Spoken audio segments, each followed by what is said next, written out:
A lone operator sits in a cluttered control room aboard Space Station 42X. Panels blink randomly, and half the screens are tuned to an intergalactic cooking channel. The operator, Danny, is mid-bite on a very questionable sandwich. Working the night shift on a deep space station is pretty uneventful. Usually it's just me, some bad TV, and whatever expired snacks I can find in the pantry. But last night I met a space slug. Danny pauses dramatically, chewing his sandwich. A red alarm blares from the console, but he doesn't react immediately. So I'm sitting here, minding my own business, when the proximity alarm goes off. I figure it's another false alarm. You know, some space dust or a bored asteroid.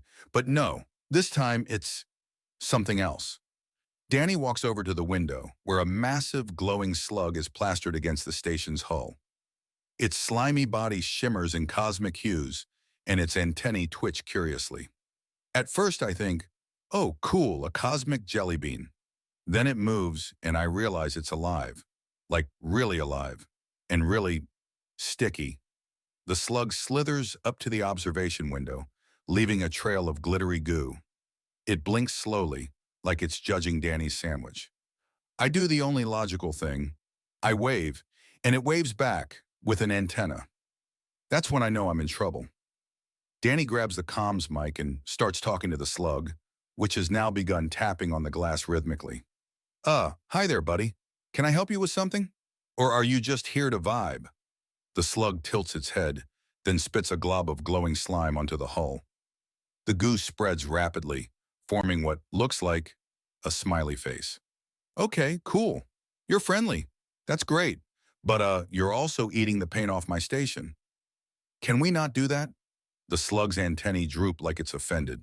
It spits another glob, which forms a frowny face. Great. Now I've upset a space slug. This is not in my job description.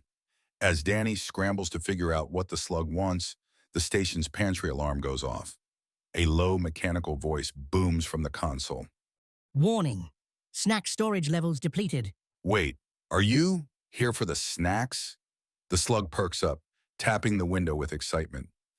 Danny groans and heads to the pantry, finding a single bag of questionable potato chips. Look, it's all I've got.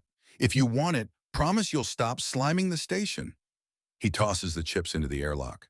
The slug gleefully grabs the bag with its antennae, stuffing the chips into what appears to be a glowing mouth. The station stops shaking. And just like that, crisis averted. Who knew the galaxy's most powerful creature just wanted some expired snacks?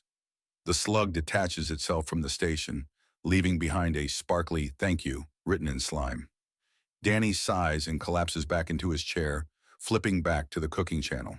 So yeah, that's the story of how I made first contact with a giant space slug. No medals, no parade, just a gooey hull and no snacks. But hey, at least it didn't eat me. Outside the station, the slug waves its antennae one last time before disappearing into the stars. Here's a tip for the next night shift. Always keep extra snacks on hand. You never know when the galaxy's hungriest slug might stop by.